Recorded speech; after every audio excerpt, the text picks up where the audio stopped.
Dear friends, I would prefer, with your permission, address you as the children of the Divine Mother, so that we feel quite at home, and I would not enjoy or relish you treating me as something different from you as a Swami. We are all children of the Divine Mother, and we are here to exchange few ideas which, according to Swami Vivekananda, is man-making, character-building ideas. Those ideas will educate us in such a manner that we will be ultimately be able to manifest the potential divinity already in us. All the main religions of the world, in whatever point of time and whichever geographical area of this world, came into existence in point of time, all of them proclaim that there has to be a relationship between man and his maker. Whether that relationship is two distinct entities attached to each other emotionally, or in ultimate analysis, there is nothing two, it is one essence of the universe, the Spirit, the Holy Ghost, or the Atman or the Brahma. So, we are quite safe when we say we are trying to educate ourselves with this optimum goal in view, that we will help to manifest the divinity already within ourselves. Do it by whichever way, method and means which is time-tested appeals to you. This is the sum and substance of all religious or spiritual studies. Today we have chosen of so many isms or ideas prevalent in human society. Today we have chosen that branch of philosophy which is known as the Yoga school of philosophy. Let us, in a short while, acquaint ourselves with what is it all about. In ancient India, there was a tremendous amount of vigorous, intense, research-oriented studies to find out an answer which satisfied three different questions. One answer to three different questions. A, what is this world? Is there a creator of this world? First is, what is this world? Where did it come from? How is it existing? And if it is so, who created it? And finally, what is my relationship with that creator? I am a part and parcel of the world. I can't deny that. And the world is a creation created by a creator. So what is my relationship with the creator? All the philosophies of the world, notwithstanding at what time it developed or in what geographical area it developed, they try to handle this question. Who am I? What am I? What is this world? How did it come into existence? If there is a creator of this created universe, who is that creator? And finally, I am also created, part and parcel of this world. So, what could be the relationship between me and the Creator? And it is said, the scholars who have achieved an answer to this goal, they say that when you have sorted out these three questions, when you have done it, sorted out, you will be saturated with such peace and tranquility, such a joy and ecstasy, you will be one with the Creator. This is what will happen to you. That is known as salvation, liberation, emancipation, freedom, moksha or mukti, or you become Khuda ka banda. All of them. You become part and parcel of that reality.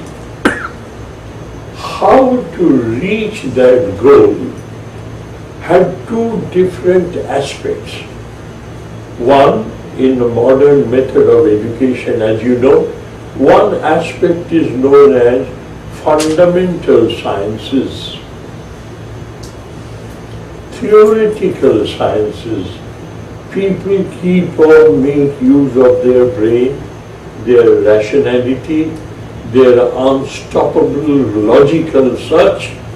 That is known as an area of fundamental research. And when they are rationally convinced that my fundamental research has led me to such an end, which I hand over to technocrats, and they transform that fundamental research into a method of practicality, and they achieve ways and means of benefiting from that fundamental research, that is fundamental research and applied sciences. That is the way of education even today. Similarly, this subject known as religious studies or spiritual studies has two aspects.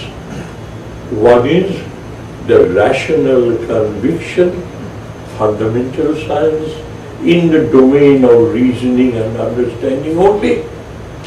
And the other is applied sciences. How I can put those ideas into practice and transform my personality from an egocentric human personality to divine-centric divine personality. The procedure. The Yogasutras is one of those subjects which is both theoretical as well as practical. As it is Vedanta, as it is Purva Mimamsa, as it is Shankha, as it is Nyaya or Vaisheshika. We have in India 6 orthodox standard schools of philosophy. What are they?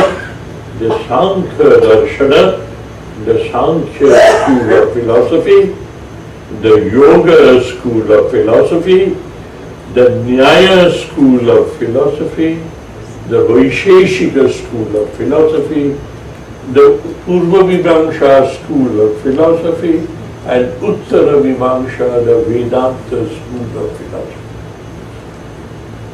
These 6 principal approaches are directed towards answering in an integrated, harmonious manner an answer to these 3 pertinent perennial questions. Who am I? What am I? Where did this world come from? And if it has been created by a creator, who is he? And as because I am also created, because I am a part and parcel of this universe, what could be then my relationship with the Creator? These are the three perennial questions that all philosophies of the world, all isms of the world, when it came into existence in point of history or in areas of geography, is a material, they always strive to give you a solution. We have chosen for today's subject or for today's study the concept of Sankhya school of philosophy, Yoga school of philosophy. To be very honest, dear, Sankhya is the fundamental aspect and Yoga is the practical aspect. So let us now concentrate on the Yoga school of philosophy. We had a Rishi. Rishi is a person, literally meaning Rik Drashta Purusha Rishi. Rik means truth, reality, perennial wisdom, which does not change in point of time. It is beyond the concept of evolution. It has evolved to such an extent, it has come to its climax conclusion. This is what Rik means. Truth, reality, everlasting, unchanging wisdom. People, those who have achieved that state, is known as a Rishi. And he, just like an ordinary human being, as we are born to our parents, exposed to education, they were also born to their parents, they were exposed to education, but their education took a different route. Their main theme of self-education was, I would like to know who am I, what am I?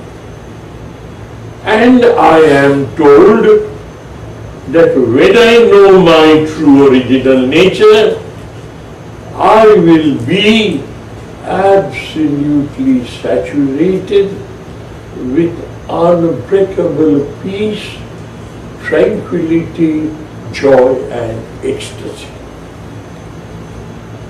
So, out of sheer compassion for all of us, because he has been born like us, he knows our problems and our sufferings. Having gone beyond that, they keep on expressing their views in such a manner that if you can get hold onto it, you will also be an emancipated soul, a Rishi or a Paramahansa. The terminologies are different, but you will go beyond eternal suffering. You will come into the level of joy and ecstasy, peace and tranquility. The name of that Rishi was Patanjali. Maharishi Patanjali was his name. And he wrote a treatise known as Yoga Darshana. Now, in those days, we didn't have printing press. So how was education transferred from one to the other? The teacher used to speak and the student used to listen and memorize. That is how the teacher and the taught, they interacted through a